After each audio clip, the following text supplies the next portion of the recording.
पर आप शांत चित्त नहीं है, तत्व चित्त नहीं है। आप राजनीति के किसी पद पर बैठ जा रहे हो, पर आपके अंदर भी विचलन है। और इस विचलन को समाप्त करने का एकमात्र तरीका आध्यात्म है। आध्यात्म विज्ञान सम्मत है। मैं बार बार कह रहा हूं, मैं भारत के युवाओं को कह रहा हूं, अध्यात्म विज्ञान सम्मत है। आप भी अगर पढ़े लिखे हो तो अध्यात्म के आज जर्मनी में 14 विश्वविद्यालयों में संस्कृत कंपलसरी कर दिया गया, पढ़ाया जा रहा है।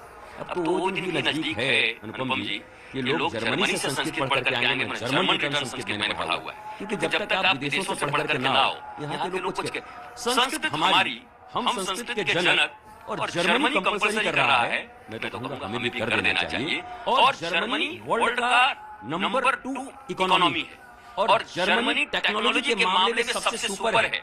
अर्थात हमारे ही वेदों में, हमारे ही संस्कृत में जो टेक्नोलॉजी छिपी हुई थी, उस टेक्नोलॉजी को डिकोड कर रहे हैं वो अपने महाविद्यालयों में पढ़ा करके। भारत को भी इस महाकुंभ से संतों को एक आवाज ये भी उठानी चाहिए कि संस्कृत एक ऐसी भाषा है जिसको आपने सेना में सुना है, hello alpha alpha gamma gamma beta beta, उनका सबसेट है। टमाटर वो सबसेट है।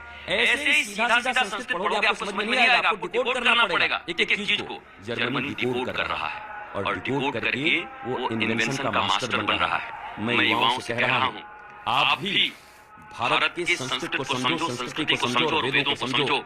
और अगर शोध करने की व्यवस्था यहाँ पर उपस्थित हो जाए, शायद इसीलिए सनातन विश्वविद्यालय में बनाने जा रहा हूं कि जो वर्ल्ड के कैम्ब्रिज, हार्वर्ड और ऑक्सफोर्ड जैसे विश्वविद्यालयों को मात देगा। हमारे यहाँ से डिग्रियां बांटी जाती है, लेकिन हमारे यहाँ शोध का स्थान नहीं है। 200 देश के लोग शोध करने यहाँ पर आएंगे। हर विषय पर आप शोध कर सकते हैं, जहां संस्कृत का भी शोध होगा।